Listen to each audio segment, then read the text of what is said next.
all of the different ways that these perfectionism personalities are manifesting doesn't necessarily mean that things are perfect. In fact, it is quite the opposite.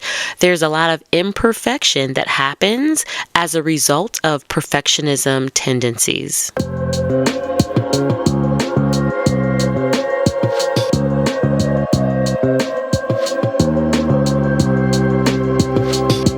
You're listening to the Life Edit Project podcast, where busy, ambitious high achievers get the tools they need to fight perfectionism and overwhelm so they can smash their goals without all the drama. I'm your host, recovering overachiever turned professional life coach, Elizabeth Burrows. Let's get to it.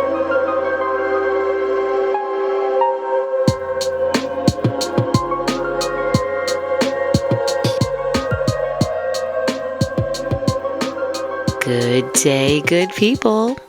We are back with another juicy episode of the Life Edit Project podcast. As always, I'm your host and your favorite life coach, Coach Elizabeth, and I'm glad you're here. This is episode 47 of the show, and I am suddenly realizing that I am getting very close to my 1-year anniversary of podcasting, and that is absolutely bananas. That's so wild. So as I approach this milestone, I can't help but think about all of the things that I wish I would have done better, all of the ideas that I have for doing things better in the future. And even as I record this, I'm thinking about how I don't want to mess up as I record this episode because I don't want to have to do it over again, and I don't want to have to do a crap ton of editing, right? And I think that's the perfect segue, the perfect introduction into this episode, because today we are talking about a topic that comes up for a lot of my coaching clients, and it has also come up a lot in my own life, and that topic is perfectionism. Yes, perfectionism. We are going there. And this is not the first time that we are talking about perfectionism on this podcast. As a matter of fact, we talked about perfectionism in season 1 of this show. Look in the show notes for details and a link to that episode. But yeah, so you've heard me describe myself, if you've been listening for any length of time, you've heard me describe myself as a recovering perfectionist. And what's that all about? That's because while I no longer subscribe to the mindset of perfectionism, I'm going to be the first one to admit that old habits die hard and old mindsets are very difficult to overturn. And sometimes your girl finds herself acting like life would be so much better if I could make my hair perfect, or my stomach perfectly flat, or my Instagram feed perfect, or whatever else perfect. And of course, what I have learned over time is that that's just not true at all. Perfection just isn't a real thing. And therefore, holding ourselves to the standard of perfection is an impossible standard. And impossible standards are the opposite of helpful. Now, if you're listening to this, you probably already know this intellectually, but maybe your head knows it, but your heart doesn't. Your heart still believes that perfectionism is the answer. And there's a part of you that's telling you that you just need to try harder, and that trying harder would be the answer, or that being more perfect would make everything better. And yeah, okay, I get that. And real talk, this is a judgment-free zone, so this is a safe space for you and your perfectionism as you work to figure it out. If you are like me and you are on the path to recovery, I got you, right? You are in good company today. But I am not here to cure your perfectionism today. Today's episode is actually about helping you recognize the perfection when it shows up in your life. That's it, and that's all. And how are we going to do that? We are going to do that by figuring out what your perfectionism personality is. Sounds good, right? Yeah. So I would like to submit to you that there are 5 unique perfectionism personalities, and I'm going to tell you what they are, and what they look like so that you can recognize them when they show up and so that you can identify perfectionism and how it manifests in your life. So grab your pen and your paper because you are definitely going to want to take some notes for this. Ready to dig in? Let's go.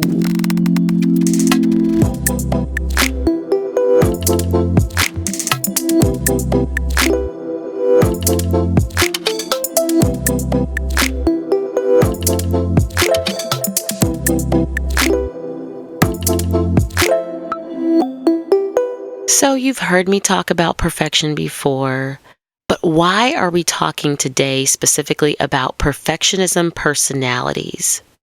Well, the answer is, spoiler alert, perfectionism is not a monolith. And perfectionists, people who display perfectionist tendencies, are also not a monolith. We are not all the same. And even though all perfectionist tendencies and behaviors are fueled by the same underlying belief that perfect is better than imperfect, we can act out this belief in a lot of different ways. So my personal brand of perfectionism might not be the same as yours because we're different people, and that's okay, and that's to be expected.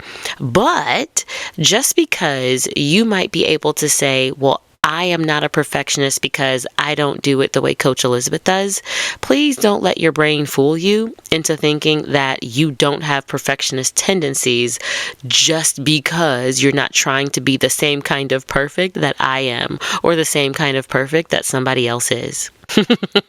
So what I want to do for you today is just help you open your mind up and help you see and spot perfectionism in all the different ways that it might show up so that you can recognize perfectionism when it shows up in yourself.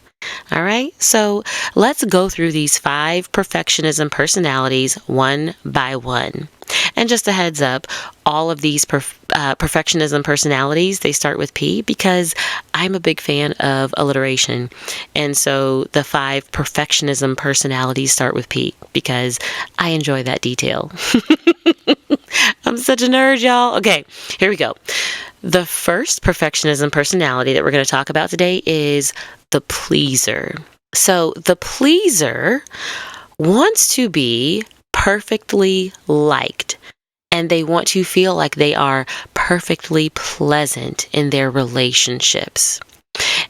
At the end of the day, the pleaser perfectionism personality is about needing people to react to you and to relate to you in a certain way. So, how do you recognize the pleaser perfectionism personality when it shows up? It tends to look a lot like, you guessed it, people pleasing, right? So telling people things that you think they want to hear, saying yes when you'd rather say no simply because you believe that people want your yes. It can also look like overextending yourself for the benefit of others. And you do this because, in part, you believe that you need to please the people around you in order to have the kind of relationships that you want. And so, because you believe that perfect is better than imperfect, you believe that a relationship where you perfectly please the folks that you are in relationship with is better than a relationship where they are dissatisfied by you, or that a relationship where you are constantly bending to their will is somehow more perfect than a relationship where there might be tension and conflict. So interesting. So that is the first perfectionism personality. The second perfectionism personality that I want to share with you today is called the planner. If your perfectionism personality is the planner, you want to make perfect predictions. And it's not about avoiding things going wrong, right? It's not about having the plans come together perfectly. But it's rather about needing to know what might go wrong so that when those things go wrong, you have the perfect response already teed up. right? So it's not about needing things to be absent of chaos or absent of disorder, but you want to be able to have predicted the chaos so well and so far in advance that you don't have to think about how to respond to it. And so if this is your perfectionism personality, the planner, it might look like you are a chronic overthinker, right? Your brain is constantly on overdrive because you're not just living and responding and considering the present moment. You are considering the future and every permutation of the future because you need to have a plan for every possibility that might come up. It also might manifest as analysis paralysis. And I did an entire podcast episode back in season 1. I want to say it was episode 3. I did a whole podcast episode on analysis paralysis. But if you have a planner perfectionism personality, analysis paralysis might be something that is really common to you. And your analysis paralysis is rooted in trying to predict all of the different things that might happen. Another way that the planner perfectionism personality might manifest in you is avoiding spontaneity. Right? Because think about it. If you are being spontaneous, if you are going with the flow, if you are making decisions by the seat of your pants and just doing things in the moment, then you can't plan out or predict all of the different ways that the future might unfold. Right? And so the perfectionist in you that is a planner desperately wants to avoid that spontaneity because it moves you away from your ability to predict. Another way the planner perfectionism personality might manifest is in an over-reliance on routines. Now, I will point out that I just did, I think last week, an episode on how routines can be really helpful in getting you to unlock new levels of productivity for yourself, right? So me saying that if you have an over-reliance on routines, I'm not telling you that routines are bad. That is not at all what I'm trying to say. But what I am saying is that if you notice yourself becoming overly reliant and overly dependent on routines, such that deviating from your routine or your plan creates a crisis for you, it might be a symptom that your perfectionism personality is leaning towards the planner. So that's the second one. The third perfectionism personality that I want you to consider is that of the performer. So the performer perfectionist personality wants to execute perfectly. And it's not necessarily about needing every step to be perfect. It's about getting to what you consider to be the perfect outcome, no matter what it costs, no matter how you get there. And so the performer perfectionist personality might show up as over-preparing. Right? Because if you are super prepared in advance, you have a better chance of reaching the outcome that you desire. So that is one key sign for the performer perfectionism personality. Another way that the performer perfectionism personality might show up is by you ignoring other people's boundaries. And now, this is not because you want to maliciously disrespect other people, right? But it's about the fact that you consider your outcome and your result to be better or more important than how other people feel as you interact with them, as you work toward that outcome. Right? And so other people might have boundaries, they might have limits, they might have things that they are unable or unwilling to do for you as you work towards your outcome. And if you sidestep those, if you ignore those limits and boundaries, if you disrespect and disregard their capacities because your outcome supersedes the results and the desires of everyone around you, that is a sign that the performer perfectionism personality might be what's showing up for you. Another way that the performer perfectionism personality might show up is hyper-focusing on one thing to the detriment of other areas of life. Now, this is one where I can really identify. Hyper focusing on one thing and really committing and pouring all of your resources into one thing in the pursuit of a perfect outcome. And in the process, you end up sabotaging the outcome that you are going to get in other areas of your life, right? And now what I'm hoping is becoming obvious to you is that all of the different ways that these perfectionism personalities are manifesting doesn't necessarily mean that things are perfect. In fact, it is quite the opposite. There's a lot of imperfection that happens as a result of perfectionism tendencies. Ooh, so good. The fourth perfectionism personality that I submit to you is that of what I'm calling the puppeteer. The puppeteer wants perfect control of the world and the situation and the environment around them. It's not really about getting to a good or a perfect outcome like the performer, and it's not about needing to be able to predict what's going to happen like the planner, but rather the puppeteer cares about influencing the outcome. Whether the outcome is good or bad, it's about maintaining perfect control. So if you identify with the puppeteer perfectionism personality, this might look like you being in an authoritative relationship with others where you are creating excessive or extensive rules for the people who are in relationship with you. A really good example of this might be at work. Let's say it's a professional relationship. If you are in a senior role, you might be micromanaging the people who report to you, right?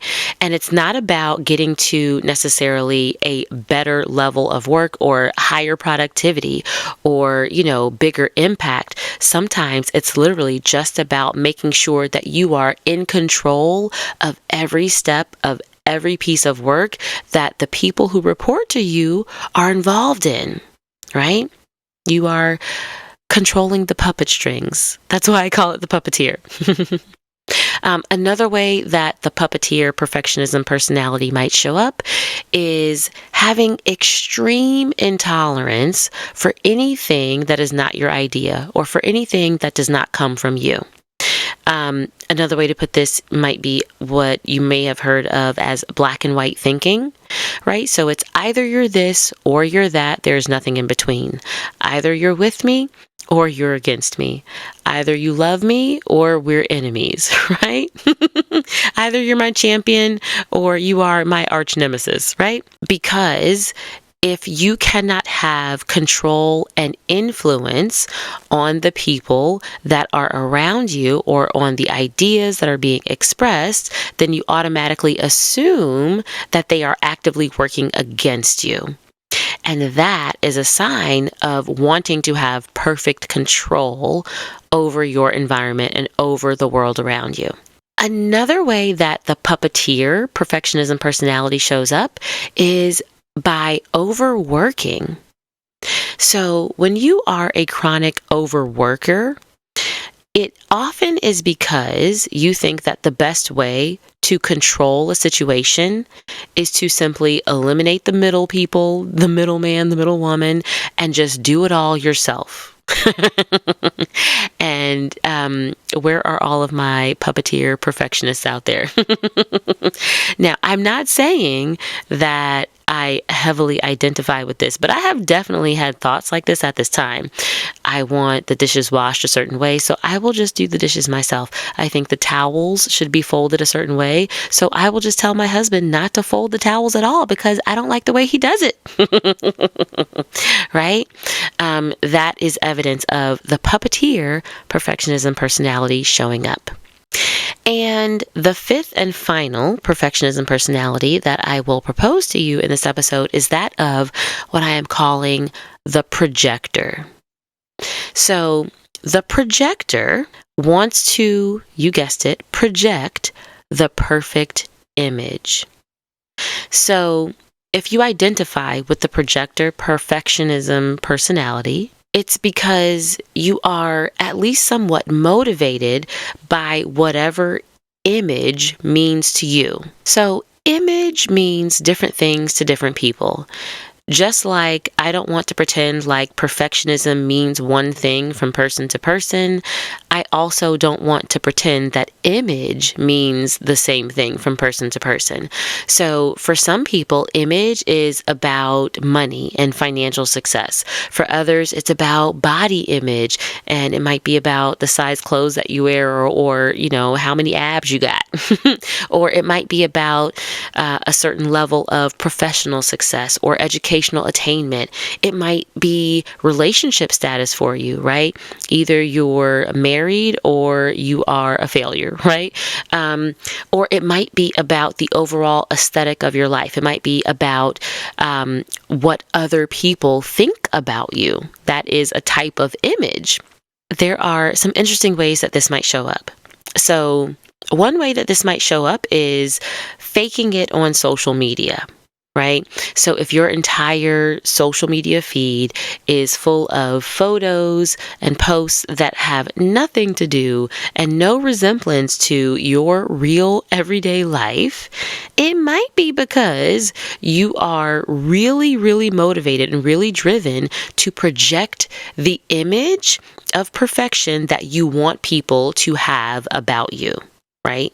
And now, of course, we all do this to some extent on social media, right? Social media is a highlight reel for all of us. But I have literally watched some people make posts on social media where they are exclaiming how great of a relationship they have, and then 2 weeks later they are posting about their divorce, and they're saying that their former partner, isn't worth a bag of crap, right?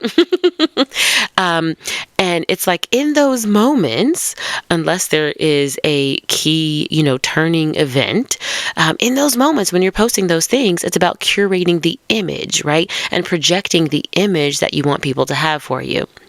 And I'm not saying that it's wrong to do this. Please don't get me twisted. That's not at all what I'm saying.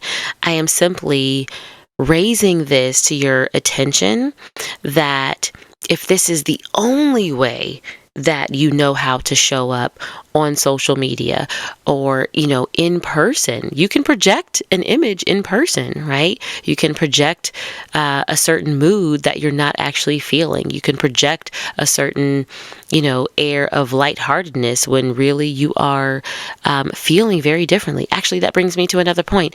Another way that the projector perfectionism personality shows up is in what I would call emotional constipation. If you feel blocked from expressing or showing certain types of emotions, if those emotions literally get stuck inside of you and they cannot flow out of you or through you because you are afraid of what those emotions might do to your image, that might be a sign that you are a projector when it comes to your perfectionism personality. Those are the 5 perfectionism personalities as I have come to think about them. The pleaser, the planner, the performer, the puppeteer, and the projector.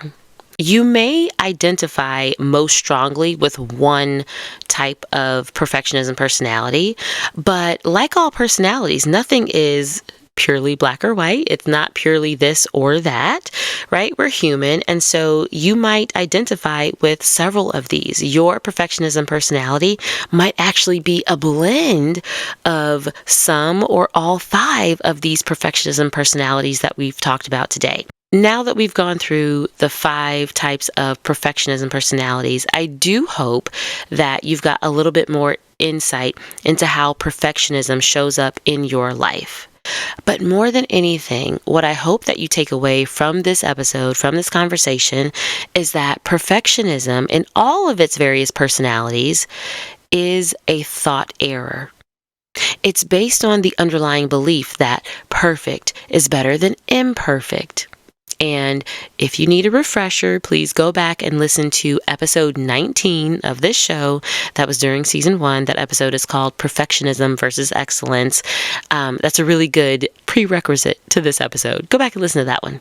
But regardless of which perfectionism personality you have or that you most strongly identify with, the impact will always be the same. I cannot stress this enough. Perfectionism is a liability. It's not an asset. And there's no one type of perfectionism personality that's better than the other. At the end of the day, you always end up paying for the perfection that you are pursuing. You end up paying with your relationships, you pay with your peace of mind, you pay with your health, you pay with your quality of work. There are so many different costs to perfectionism when it shows up in any format, in any type of manifestation. And so your homework for today, that's right, this episode comes with homework. Your homework for today is to write down what perfectionism is costing you. I want you to go through and make a list of all the things that you've sacrificed on the way to being the perfect pleaser or planner or performer or puppeteer or projector. Once you have that list together, I want you to stop and think, what if you can actually have all of these things, all of those things that you've sacrificed in the name of perfection, without actually needing things or needing yourself to be perfect? When you're ready to have that life, the one where your imperfect self can still feel loved and respected and capable and in control of yourself, even in imperfect scenarios and situations, I'm here to help you. And I'm here to help you through my one-on-one coaching services. So use the link that is in my bio to book a sales call with me to get started. And we can get to work in just a few days. All right. I hope you have enjoyed this episode. I had so much fun putting this together for you. Do me a favor, holla at your girl on social media. I'm on all of your favorite social media platforms. I am on Instagram, and I've been spending a lot of time on Threads lately, if you're there. My handle is at Life Edit Project, all one word, in all the places. I want you to connect with me and tell me which one of these perfectionism personalities do you identify with the most? And then let's compare notes. All right? All right, y'all. That's it for today. I will be back in your ears next week with another fresh and juicy episode. Stay tuned and make sure you're subscribed so that you don't miss anything. Until then, peace. Hey, thanks for tuning into this week's episode. If you have a question or a favorite insight from today's conversation, I would love to hear from you. Send me a message on social media. I'm in all the places. My handle is at Life Edit Project, all one word. And of course, my accounts are linked up in the show notes to make it easy for you. So holla at your girl. I'll be back in your ears next week with a fresh episode. Make sure that you are subscribed to the Life Edit Project podcast wherever you like to listen so that you don't miss a thing. Until then, peace.